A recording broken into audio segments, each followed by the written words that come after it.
દર્શક મિત્રો, સત્યમેવ જયતે લાઈવ ન્યૂઝમાં આપ સૌનું હાર્દિક સ્વાગત છે। વડોદરા શહેરમાં નવા વર્ષના પ્રથમ દિવસથી જ અકસ્માતોનો દોર શરૂ। શહેર નજીક નેશનલ હાઈવે નંબર 48 ઉપર વિચિત્ર અકસ્માત। નેશનલ હાઈવે નંબર 48 ઉપર દાવત હોટલ પાસે એક સાથે 5 ગાડીઓ અથડાઈ। અકસ્માતમાં ટ્રક ચાલક ઈજાગ્રસ્ત। ટ્રાફિક જામના દ્રશ્યો સર્જાતા પોલીસ દોડી આવી ઈજાગ્રસ્તને સારવાર અર્થે તરત હોસ્પિટલ ખાતે ખસેડાયો। ટ્રક ચાલક ઓવર સ્પીડમાં હોવાથી અકસ્માત થયો હોવાની માહિતી। હાલોલથી મારા ઘરે વડસર જતો હતો ને જે પાછળ જે ટ્રક આવતી ઓવર સ્પીડ હતી એણે એકદમ પાછળથી મને ટક્કર મારી ને સીધી મારી ગાડી આગળની જે ટ્રક હતી એમાં ઘૂસી ગઈ। એ ઓવર સ્પીડ હતી ને મને ડ્રાઈવર અને ક્લીનર બંને ભાગી ગયા એક્સિડન્ટ કરીને, મારી ગાડીને ડેમેજ કરીને। હું બચી ગયો, અધરવાઇઝ આગળની ટ્રક આરે જે મારી ગાડી સેન્ડવિચ થઈ, પાછળથી એટલો થ્રસ્ટ લાગ્યો હતો કે હું ત્યાં મારું મોત પણ થઈ શકત।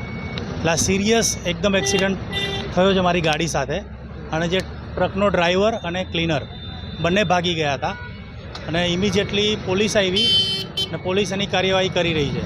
ટ્રકના માલિક સાથે મેં વાત કરી તો એણે કીધું હું આવું છું અને મેં એને કીધું ટ્રક જે ડ્રાઈવરને અહીંયા ઇમિડિયેટલી હાજર થવાનું કહો, કારણ કે ઓવર સ્પીડમાં હતો અને મને એવું લાગે છે કે કદાચ પીધેલી કન્ડિશનમાં હોય।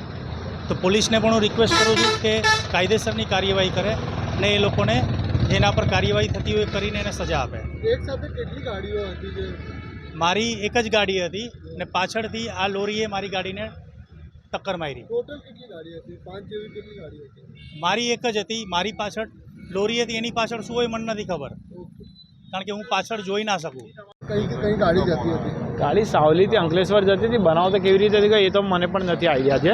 આ ડ્રાઈવરને વાગ્યું છે, ડ્રાઈવર આપણો રિલેટિવ છે, રિલેટિવને ભાઈબંધ છે, તો એમનો ફોન આવેલો કે ભાઈ મારા ડ્રાઈવરનો ફોન નથી લાગતો, તમે ત્યાં જઈને તરસાલી ચોકડી જઈને જુઓ। ડ્રાઈવરને વધારે લાગ્યું છે? ડ્રાઈવરને ઇન્જરી તો છે, સિરિયસ ઇન્જરી હશે તો જ મોટા દવાખાનામાં લઈ ગયા છે। અમે આના પછી હવે મોટા દવાખાનામાં જઈને જોઈશું ભાઈ શું કન્ડિશન છે ડ્રાઈવરની।